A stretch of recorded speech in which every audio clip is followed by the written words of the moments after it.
Hello friends, welcome to குறிஞ்சி கதம்பம். நாம் இன்றைக்கி கார்த்திகை தீபம் ஸ்பெஷல் அப்பம் பார்க்க போகிறோம். நெய் அப்பம், அதுவும் கவுனி அரிசியில் எப்படி பண்ணுறது அப்படிங்கிறதா. நார்மல் அரிசியில் எப்படி பண்ணுவோம் அதே மாதிரி தான்.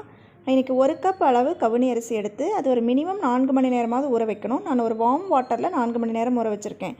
நீங்கள் ஓவர் நைட் ஊற வைக்க முடியும்னா நீங்கள் முன்னாடியே கூட ஊற வச்சுக்கோங்க. அளவான தண்ணி ஊற்றி ஊற வைங்க. நிறையா தண்ணி ஊற்றினா அந்த தண்ணி வேஸ்ட் ஆயிரும்.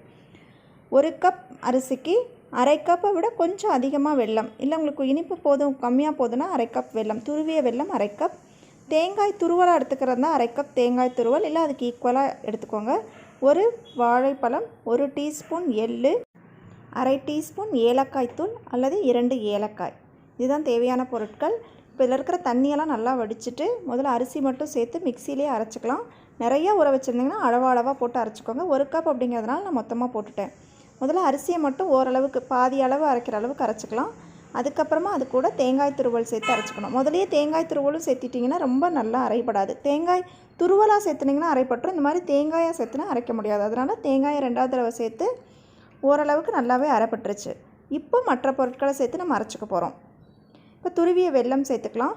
இது வந்து ஆர்கானிக் வெல்லம் அப்படிங்கிறதுனால நான் அப்படியே சேர்த்துட்டேன். இல்லைன்னா நீங்கள் வெல்லத்தை பாகு காய்ச்சி அரைக்கும்போது அந்த நார்மல் தண்ணிக்கு பதிலாக வெள்ளை தண்ணியை ஊற்றி நீங்கள் அரைச்சிக்கணும். கூட ஒரு பழம், பூவன் பழம் போட்டிங்கன்னா நல்லாயிருக்கும். இல்லை வேறு எந்த பழம்னாலும் சேர்த்துக்கலாம். ஏலக்காய் தூளாக இருந்தாலும் ஏலக்காயாக இருந்தாலும் இப்போவே சேர்த்துருங்க. எல்லாத்தையும் சேர்த்தாச்சு. நல்லா அரைச்சி எடுத்துட்டோம். நம்ம வெல்லம் சேர்த்திருக்கிறதுனால முதல்ல தண்ணி ஊற்றாமல் அரைச்சிருந்தா தான் இப்போ கெட்டியாக நல்ல பதத்துக்கு வரும். நீங்கள் நிறைய தண்ணி ஊற்றிட்டீங்க அப்படின்னா வெல்லம் பழம்லாம் சேரும்போது ரொம்ப தண்ணி ஆயிரும். ஸோ இந்த மாதிரி எடுத்து ஊற்றிக்கலாம்.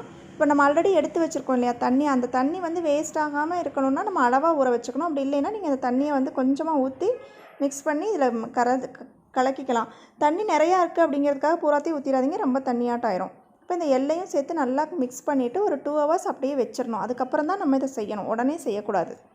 ஸோ இப்போ 2 மணி நேரம் ஆயிடும். பணியாரக்கல்லே ஊற்ற போகிறேன். தனியாக எண்ணெய் காய வச்சு ஊற்றல. பணியாரக்கல் நல்லா காஞ்சதுக்கப்புறமா அதில் நெய் விட்டுக்கலாம். உங்களுக்கு நெய் வேணாலும் பூரா நெய் விட்டுக்கோங்க, இல்லை நெய்யும் எண்ணெயும் பாதி விட்டுக்கலாம். இல்லை வேண்டாம் நெய்யே வேண்டானா கூட எண்ணெய் விட்டுக்கலாம். நம்ம நெய் அப்பம் அப்படிங்கிறதுனால நெய் ஊற்றுனீங்கன்னா தான் நல்லா டேஸ்ட்டாகவும் வாசமாகவும் இருக்கும். ஸோ நல்லா கல் காஞ்சிருச்சு. நெய் ஊற்றிட்டு நெய்யும் காஞ்சதுக்கப்புறமா ஒரு 3/4 அளவுக்கு நிரப்புனீங்கன்னா போதும். மறுபடியும் வெந்து வரும்போது மேலே வரைக்கும் வரும். அதனால் 3/4 பாகத்துக்கு நம்ம ஊற்றிட்டு வேக விட்டு எடுக்க போகிறோம்.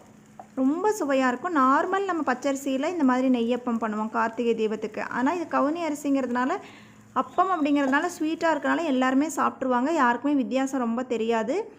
நமக்கு ஒரு சத்தான ஒரு ஸ்வீட் கொடுத்த மாதிரியும் இருக்கும். அப்புறம் நல்லா வெந்ததுக்கப்புறமா இந்த மாதிரி திருப்பி போட்டு இந்த குழிக்குள்ளே நல்லா போகிற மாதிரி நம்ம பணியாரம் செய்கிற மாதிரியே வச்சுக்கணும். பட் என்னென்னா பணியாரத்துக்கு அளவாக எண்ணெய் ஊற்றுவோம், இதுக்கு கொஞ்சம் அதிகமாகவே நெய் ஊற்றிக்கிறோம். அந்த நெய் வந்து எக்ஸ்ட்ரா இருக்கிற நெய் அந்த கல்லிலே தான் இருக்கும். ஸோ அடுத்த முறை ஊற்றும்போது நீங்கள் அளவாக ஊற்றினாலே போதும்.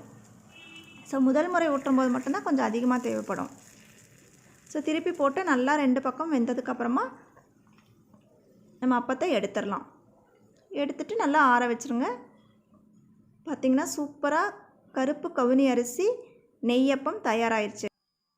கண்டிப்பாக நீங்கள் இந்த கார்த்திகை தீபத்துக்கு இது மாதிரி செய்து பாருங்கள். செய்து பார்த்துட்டு எப்படி இருந்ததுன்னு உங்கள் ஃபீட்பேக்கை கமெண்ட்டில் சொல்லுங்கள். ரொம்ப ரொம்ப சுவையாக இருக்கும்.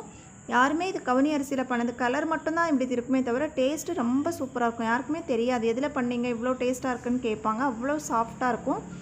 நீங்கள் முடிஞ்ச அளவுக்கு பூவன் பழம் யூஸ் பண்ணிங்கன்னா அந்த அப்பம் எப்போவுமே நல்லா சாஃப்டாக கிடைக்கும். கண்டிப்பாக ட்ரை பண்ணி பார்த்துட்டு எப்படி இருந்ததுன்னு உங்கள் ஃபீட்பேக்கை கமெண்ட்டில் சொல்லுங்கள். பிடிச்சிருந்தனா லைக் பண்ணுங்கள், ஷேர் பண்ணுங்கள். தேங்க்ஸ் ஃபார் வாட்சிங்.